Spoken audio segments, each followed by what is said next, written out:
இன்றே டவுன்லோட் செய்து உங்கள் ஃபேவரட் ஷோக்களை என்ஜாய் பண்ணுங்க.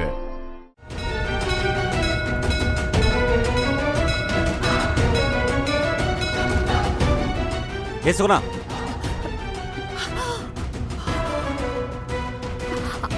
ஐயா வாங்க வாங்க.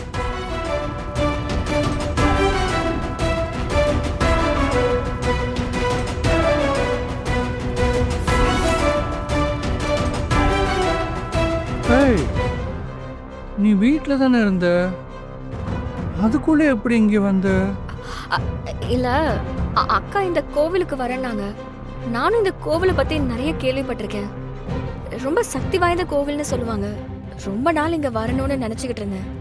இன்னைக்கு அண்ணி இங்க வந்திருக்காங்கன்னு தெரிஞ்சதும் அவங்களோட சேர்ந்து வந்துட்டேன். ஏண்டி வெளியே போனா சொல்லிட்டு போன்னு தெரியாது? யாரை கேட்டு வெளியே வந்த நீ?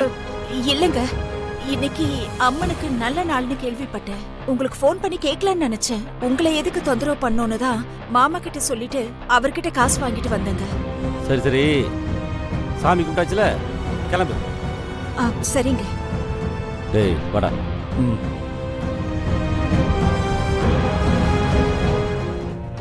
அக்கா அக்கா, என்னாச்சுக்கா? என்னது இது தலையில இப்படி கட்டி போட்டிருக்கீங்க? அது ஒண்ணு இல்ல, காலையில இருந்து ஒரே தலைவலியா இருக்கு. தலைய அசைக்க கூட முடியல. இப்படி கட்டு போட்டதுக்கு அப்புறம் தான் கொஞ்சம் வலி குறைஞ்சிருக்கு. அதான் கட்டி. அப்ப டாக்டர் போய் பார்க்க வேண்டியதானே? ஐயோ, அந்த மாதிரி எல்லாம் ஒன்னும் வலி இல்ல, சாதாரண தலைவலி தான். டேப்லெட் போட்டு படுத்து இருந்தா சரியாயிடும். சரி, நீங்க உட்காருங்க. நான் போய் உங்களுக்கு சூடா காஃபி போட்டு எடுத்துட்டு வரேன்.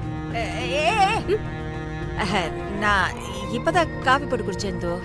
இப்போ தலைவலி கொஞ்சம் பரவாயில்ல.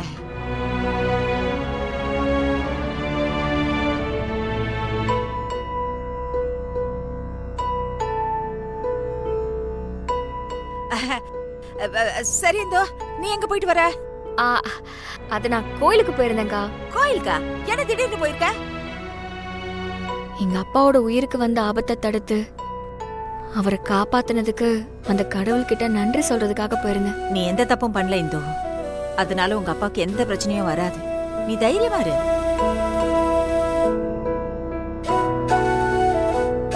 அக்கா, இன்னைக்கு எங்க அப்பா உயிரோட இருக்காருன்னா அதுக்கு நீங்களும் ஒரு முக்கியமான காரணம். நீங்க அன்னைக்கு சரியான நேரத்துல அந்த பிரேம்குமார எங்க கடத்திட்டு போயிருக்காங்கன்னு தெளிவா சொன்னீங்க. அதனாலதான் அவரை காப்பாத்தி கூட்டிட்டு வர முடிஞ்சது. அதனாலதான் எங்க அப்பாவும் இன்னைக்கு உயிரோட இருக்காரு. ரொம்ப ரொம்ப தேங்க்ஸ்க்கா. என்ன இந்தோ இதெல்லாம்? வார்த்தைக்கு வார்த்தை என்ன அக்கா அக்கான்னு கூப்பிடுறல, அப்போ அவரும் எனக்கு அப்பா தானே. இதுக்கெல்லாம் தேங்க்ஸ் சொல்லுவாங்களா? என்ன யார் ரூம் வரைக்கும் வந்திருக்க? உங்களுக்கு ஜெயந்தி அக்கா அடிக்க என்ன உரிமை இருக்கு?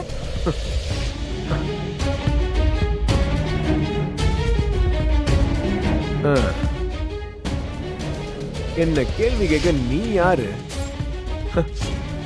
அவளுக்கு நீ என்ன வக்காலத்தா? அவளை அடிப்பேன், கொள்ளுவன், தூக்கி போட்டு மிதிப்பேன்.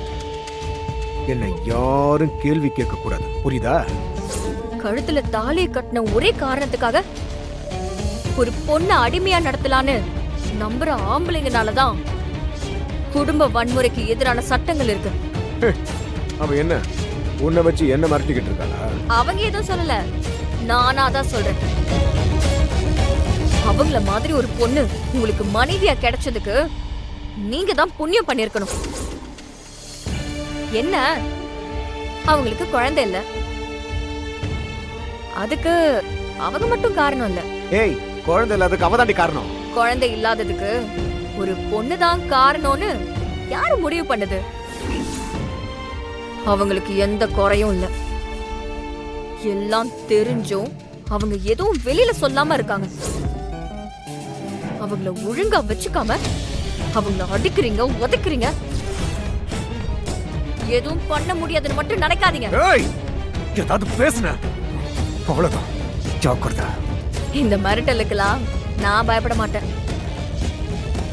ஏய், நீ ரொம்ப பேசுற. இங்க பாருங்க, ஜெயந்தி அக்காவை நேரா மகளிர் ஸ்டேஷனுக்கு கூட்டிட்டு போய் நானும் அவங்களும் சேர்ந்து குடும்ப கேஸ் தந்தோன்னு வைங்க, நீங்க ஜெயிலுக்கு தான் போகணும். இதுக்கு முன்னாடி என் அக்கா கேஸ்லயே நீங்க எல்லாரும் உள்ள போயிருக்கணும், மிஸ் ஆயிட்டீங்க. ஆனா இந்த முறை நாங்க கேஸ் கொடுத்தா அதுல இருந்து நீங்க தப்பிக்கவே முடியாது. இதுதான் உங்களுக்கு லாஸ்ட் வார்னிங்.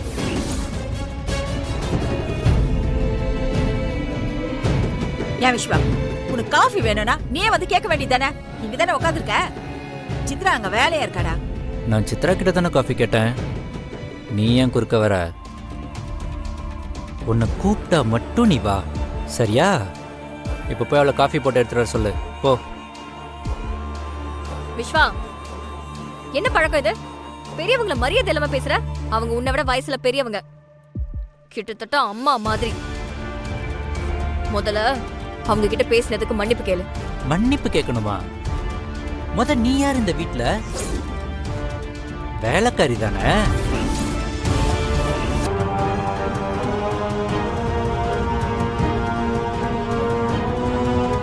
விஸ்வா, என்னடாச்சு? ஏன் ஒரு மாதிரி இருக்க? இந்த வீட்ல ஆம்பளைங்க சொல்றதான் பொம்பளைங்க கேட்கணும். அவங்கள எப்போ நம்ம கட்டுப்பாடுக்குள்ள வச்சுக்கணும்னு சொன்னீங்கல்ல? ஆமா. ஆனா இப்ப வீட்ல இருக்க பொம்பளைங்க யாரும் நான் சொல்றதை கேட்கறதோ பண்றதோ கிடையாது.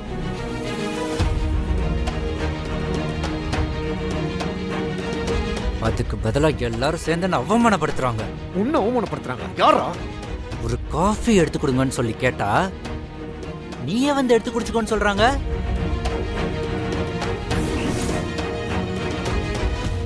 பெரியவங்க சொல்றதை கேட்டு நான் அடி பணிஞ்சு நடக்கணுமா? அப்படி எனக்கே அறிவுரை சொல்றா அந்த வேலைக்காரி. அண்ணா, அவளுக்கு கொழுப்பு ஜாஸ்தி ஆயிடுச்சுண்ணே. அண்ணா, நானும் ரொம்ப நாளா உங்ககிட்ட சொல்லிட்டு தானே இருக்கேன், கொஞ்ச நாளா நம்ம வீட்டு பொம்பளைங்களோட நடவடிக்கை சரியில்லைண்ணே. இந்த வீட்டோட நடவடிக்கை எல்லாம் அப்படியே தலைகீழ மாறிடுச்சுண்ணே. என்னடா சொல்ற?